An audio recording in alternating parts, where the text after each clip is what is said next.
has intended the great to be great and the little to be little.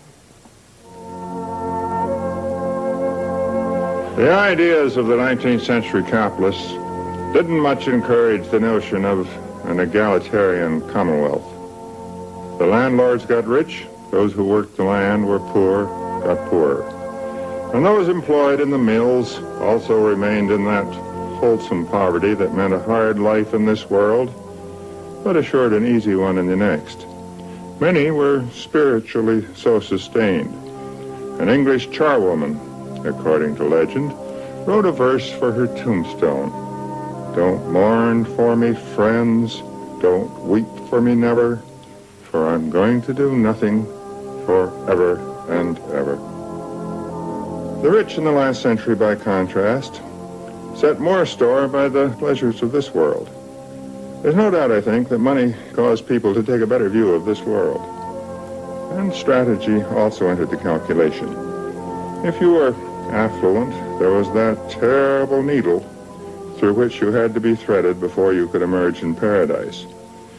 If you are either rich or a camel, you had better, as a purely practical matter, enjoy life now.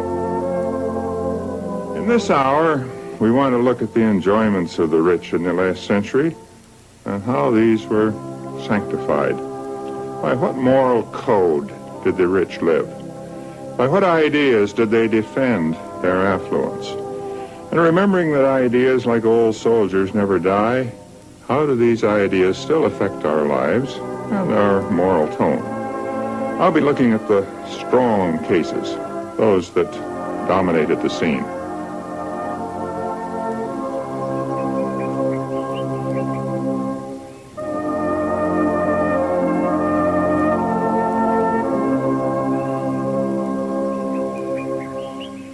$1900 was a very good year.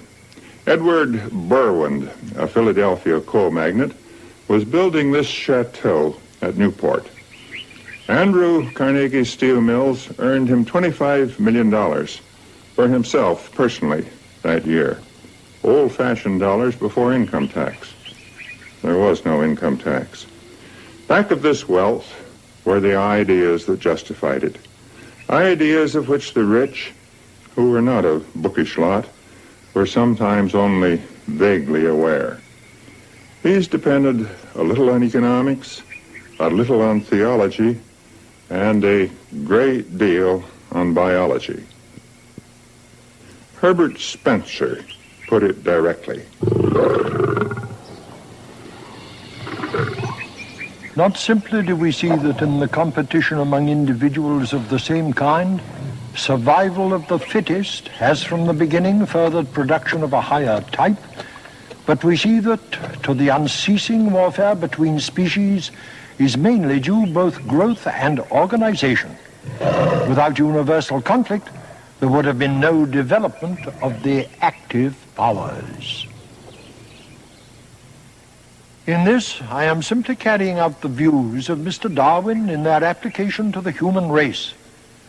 Thus, I have contended that all being subject to the increasing difficulty of getting a living, there is an average advance under the pressure, since only those who do advance under it eventually survive, and that these must be the select of their generation.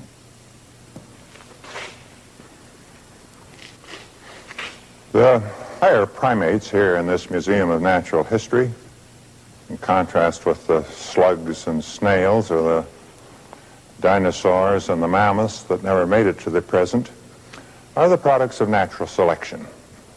They are the strongest of the species, those best adapted to their environment, and so they survived. And this strength and this capacity for adaptation was taken to explain why some people survived financially, became very rich. It's a peculiarity of the rich that they are much noticed, but very little studied. So it was in the last century as it is now. Men and women of conscience then traveled into the slums, looked into the conditions of the poor. Why were they so poor? Was it lack of ambition? Were they exploited? Was it the natural order of things?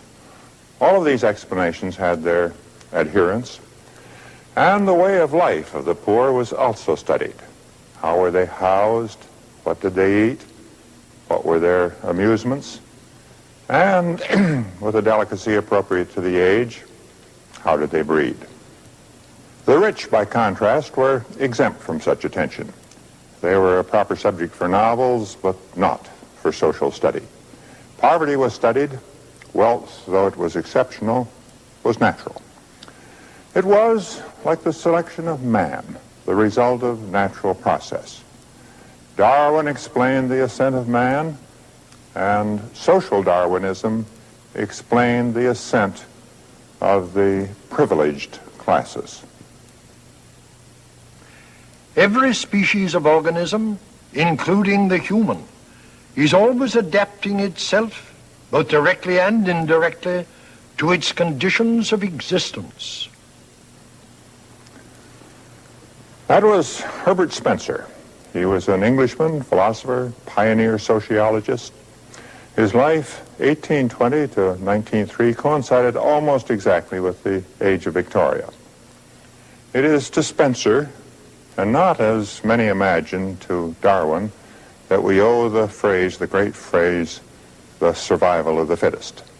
The reference was not to survival in the animal kingdom, but to survival in the equally cutthroat world, as Spencer saw it, of economic life. Spencer was a highly prolific, deeply intellectual, exceptionally gloomy writer whose books in the last century were little less than gospel in the United States. In the 40 years following 1860, an estimated 370,000 volumes of Spencer were sold in the United States, and that was before paperbacks, before pornography, and almost before bookstores. And it was no accident. His great ideas fitted the need like a glove. They couldn't, in fact, have been more wonderful. Never had so many been so rich or enjoyed it so much. And Spencer eliminated all guilt. Wealth was the natural result of strength, intelligence, capacity to adapt. The wealthy were the innocent beneficiaries of their own superiority. Many, of course, were poor, but Spencer washed away guilt over this too. The poor were biologically inferior, and they were being selected out. What about charity? It obviously could act to arrest this wholesome weeding out process. It was a problem for Spencer, but in the end, he allowed it. While free meals were bad for those who received them, the giving ennobled those who gave. So charity could be allowed. Spencer, we see, was a stern Messiah. Equally stern and very numerous were his American apostles. The most distinguished of these, a generation younger than Spencer, was William Graham Sumner, once described as a man of magnificent baldness. Sumner was a Yale professor, a man of independent and rugged mind, and perhaps the most influential single voice on economic matters in the United States in the last century. It was Sumner's task to join Spencer to Adam Smith and David Ricardo. Sumner was an ardent social Darwinist. He was just as devoted to improving the race as was Herbert Spencer. The millionaires are a product of natural selection. It is because they are thus selected that wealth, both in their own hands and that in